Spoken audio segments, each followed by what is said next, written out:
Friends, இன்னைக்கு நம்ம சேனல்ல பார்க்க போறது சூப்பர் ஸ்பெஷலான வடி பிரியாணி. நம்ம சேனல்ல ஏற்கனவே சூப்பரான ஈஸியான தம் பிரியாணி மெத்தட் சொல்லியிருக்கோம். வாட்டர் கால்குலேஷன் எப்படி பெர்ஃபெக்டா பண்றதுன்னு சொல்லி கொடுத்துருக்கோம். அதே நேரத்துல குக்கர்ல எப்படி நீள நீளமா செம்மையா குஸ்கா பண்றதுன்னு சொல்லியிருக்கோம். அதே மெத்தடை நீங்க சிக்கன் பிரியாணி, மட்டன் பிரியாணி எதுக்கு வேணாலும் யூஸ் பண்ணலாம். இப்ப அதே மாதிரி தாங்க இந்த தம் பிரியாணியும் செம்ம ஈஸிங்க. அரிசியை ஊற வைக்கணும்னு கூட அவசியம் இல்லை.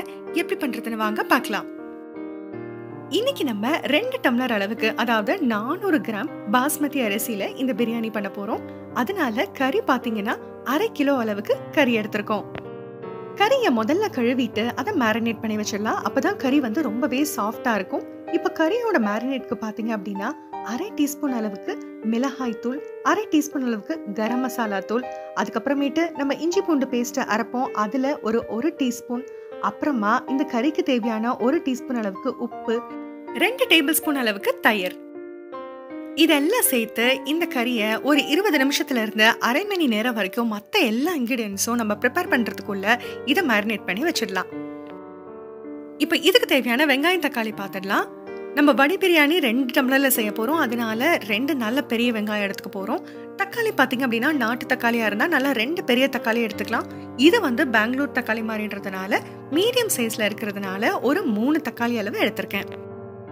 இப்ப இஞ்சி பூண்டு பாத்தீங்கன்னா இதுதான் நம்ம முதல்ல ரெடி பண்ண வேண்டியதா இருக்கு.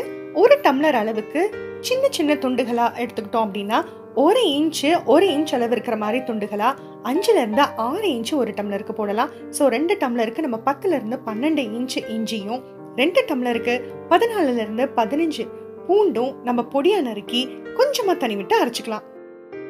இது பாத்தீங்கன்னா புதினா கருவேப்பிலை, புதினா பாத்தீங்கன்னா 1 கைப்பிடி அளவுக்கு எடுத்திருக்கேன். கருவேப்பிலை அதுலயும் பாதி அளவுக்கு எடுத்திருக்கேன். பச்சை மிளகா, சின்ன பச்சை மிளகா 1 டம்ளருக்கு 2 பச்சை மிளகா அளவு எடுத்திருக்கேன். ஓகே, இப்ப பிரியாணி பண்ண ஆரம்பிச்சிடலாம். நம்ம குக்கரை இந்த மாதிரி நல்லா சூடானதுக்கு அப்புறமேட்டு எண்ணெயும் நெய்யும் ஃபர்ஸ்ட் சேர்த்துக்கலாம். எண்ணெய் பாத்தீங்கன்னா 10 டீஸ்பூன் அளவுக்கு எண்ணெய், நெய் வந்து 4 டேபிள் ஸ்பூன் அளவுக்கு நெய் சேர்த்தாச்சு.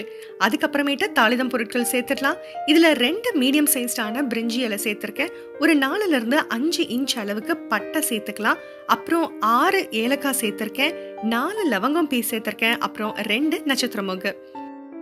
எண்ணெயும் நல்லா சூடானதுக்கு அப்புறமேட்டு இதை சேர்த்துடலாம். ஒரு 10 செகண்ட் வதங்கினதுக்கு அப்புறமேட்டு நம்ம நீல நீளமா இந்த மாதிரி வெங்காயத்தை கட் பண்ணி இதுல சேர்த்துடலாம். பிரியாணியை பொறுத்த வரைக்கும் ஈரத்தன்மை வெங்காயத்திலயோ இஞ்சி பூண்டுலயோ தக்காளிலயோ நிறைய இருக்கக்கூடாது. அதனால இந்த வெங்காயத்தை பாத்தீங்க அப்படின்னா நல்லா வதக்க போறோம். வெங்காயம் ஓரளவுக்கு கோல்டன் ஆகும் போதுதான் நம்ம அடுத்து இஞ்சி பூண்டு பேஸ்ட் இதுல சேர்க்க போறோம். வெங்காயம் ஓரளவுக்கு வதங்கிட்டு இருக்கும் போது நம்ம எடுத்து வச்சிருந்த புதினா கொத்தமல்லியை இதுல சேர்த்துடலாம். சேர்த்ததுக்கு அப்புறமேட்டு புதினா கொத்தமல்லியை ஓரளவுக்கு ஒரு நல்லா வதக்கி விட்டுலாம். அதுக்கப்புறமேட்டு வெங்காயம் நல்லா வதங்கி வர அளவுக்கு நல்லா வதக்கி கொடுத்துட்டே இருக்க வேண்டியதுதான்.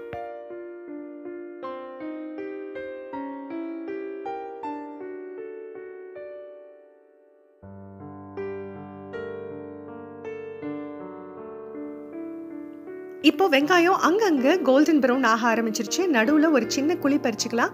அதுல நம்ம அரைச்சு வச்சிருக்கிற இந்த இஞ்சி பூண்டு விழுத இதுல நம்ம சேர்க்க போறோம். இதுல ஆல்ரெடி ஒரு டீஸ்பூன் எடுத்து மேரினேட்க்கு யூஸ் பண்ணிருப்போம்.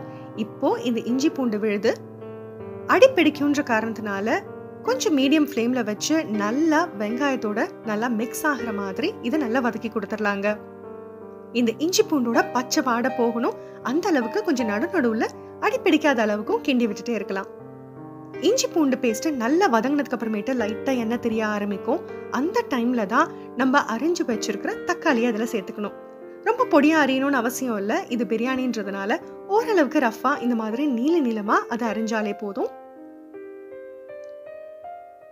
இப்ப இதையும் நல்லா நம்ம கிளறி கொடுத்துடலாம்.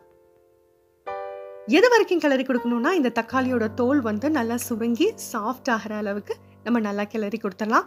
அதுக்கப்புறமேட்டு நம்ம ட்ரை மசாலா இன்கிரியன்ஸை சேர்க்க போறோம்.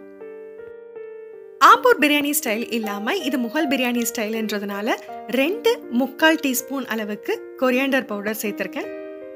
மிளகாய் தூள் நம்ம மேரினேட் பண்ணும்போது 1/2 டீஸ்பூன் போட்டு மேரினேட் பண்ணோம், அவ்வளவுதான். இப்ப இன்னொரு 1/2 டீஸ்பூன் அளவுக்கு கரம் மசாலா பொடி சேர்த்திருக்கேன். அதுக்கப்புறமேட்டு இந்த இஞ்சி பூண்டு பேஸ்ட்டு, அதுக்கப்புறமேட்டு வெங்காயம் தக்காளி இதுக்கெல்லாம் தேவைப்படுற மாதிரி ஒரு 1.25 டீஸ்பூன் அளவுக்கு உப்பு இதில் சேர்த்துருக்கேன். இதை நல்லா கிண்டி கொடுத்துடலாம். உப்பு சேர்த்ததுக்கு அப்புறமேட்டு இது கிண்டுறதுக்கும் வதங்குறதுக்கும் ரொம்பவே ஈஸியாக இருக்கும். நல்லா வதக்கி கொடுத்துடலாம். இது ஒரு நல்ல கிரேவி மாதிரி நமக்கு கிடைக்கணும். நம்ம இப்போ சேர்த்துருக்க கரம் மசாலா தூளும் மல்லித்தூளும் நல்லா வதங்கட்டும். அதுக்கப்புறமேட்டு நம்ம கறியை சேர்க்கலாம். இப்போ பாருங்க, நல்ல திக்கான கிரேவியா கிடைச்சிருச்சு. இப்போ நம்ம கறியை சேர்க்க போறோம். கறி ஆல்ரெடி தயிர்ல மேரினேட் ஆயிருக்கிறதுனால இதுக்கு மேல நம்ம பிரியாணிக்கு தயிர் சேர்க்கணும்னு அவசியம் இல்லை. இந்த மாதிரி மேரினேஷனுக்கு மட்டும் தயிர் சேர்த்துட்டு நடுவுல தயிர் சேர்க்காம இருந்தாலும் பிரியாணி உதிரி உதிரியா வருங்க. இதுவும் சூப்பரான டிப், நோட் பண்ணிக்கோங்க. இப்ப எல்லா இன்கிரிடியன்ஸையும் நல்லா வணக்கி கொடுத்துடலாம். கறி போட்டதுக்கு அப்புறமேட்டு உடனே விசில் வச்சு கறியை குக் பண்ணிட வேண்டாம். கறி நல்லா வதங்கட்டும். ஓரளவுக்கு இந்த மிக்சர்ல ஒரு 10 நிமிஷமாவது மீடியம் ஃப்ளேம்ல வதங்கணும். கொஞ்சம் எண்ணெய் தெரிய ஆரம்பிக்கணும். அதுக்கப்புறமேட்டு தான் நம்ம கொஞ்சமா தண்ணி சேர்த்துட்டு அதுக்கப்புறமேட்டு விசில் கொடுத்து இந்த கறியை முதல்ல வேக வச்சு எடுத்துக்க போறோம். இப்ப கறி வேக வைக்கும் போது கறி அடி பிடிச்சிடக்கூடாதுன்றதுக்காகவும் அதே நேரத்துல நமக்கு தேவையான அளவு தண்ணியும் இந்த கறி குக் ஆகணும் இல்லையா, அதுக்காக 1 டம்ளர் மட்டும் இந்த கறியில தண்ணி சேர்த்து அதுக்கப்புறமேட்டு நான் 5 விசில் 5 நிமிஷம் சிம்ல வச்சு இதை வேக வைக்க போறேன். இதே நமக்கு கறி கொஞ்சம் எலசா இருந்ததுன்னா மீடியம்ல 3 விசில் மீடியம் ஃப்ளேம்ல வச்சுட்டு சிம் பண்ணி 5 நிமிஷம் இருந்தா போதும். இப்ப அடுப்புல பின்னாடி பாத்தீங்கன்னா ஒரு பெரிய பாத்திரத்துல நல்லா அரைவாசி அளவுக்கு நல்லா தண்ணி எடுத்திருக்கேன். அந்த தண்ணி ஓரளவுக்கு நல்லா கொதி வந்ததுக்கு அப்புறமேட்டு இதுல பாஸ்மதி அரிசி 2 டம்ளர் ஊறவே வைக்க தேவையில்லைங்க. ஒரே ஒரு தடவை கலைஞ்சு அதுல கொதி வந்ததுக்கு அப்புறம் தண்ணி நல்லா கொதி வந்ததுக்கு அப்புறம் போட்டாச்சு. போட்டு ஒரு 2-3 நிமிஷம் கூட அது கொதிக்கலங்க. அந்த பாருங்க பின்னாடி ஸ்ட்ரெயின் பண்ணி எடுத்து வச்சாச்சு. அதுக்கு மேல அந்த பாஸ்மதி ரைஸ் வேகணும்னு அவசியமே இல்லை. இதுங்களாட்டையும் பாத்தீங்க அப்படின்னா நம்ம கறியும் ரெடி ஆயிடுச்சு. ப்ரெஷர் ரிலீஸ் ஆனதுக்கு அப்புறமேட்டு பாருங்க இந்த அளவுக்கு நமக்கு தண்ணி இருக்கு. இப்போ நம்ம என்ன பண்ண போறோம் அப்படின்னா அந்த 2-3 நிமிஷம் மட்டுமே வெந்த அந்த பாஸ்மதி ரைஸ் பாருங்க இப்பயே எவ்வளவு நீளமா இருக்கு பாத்தீங்களா.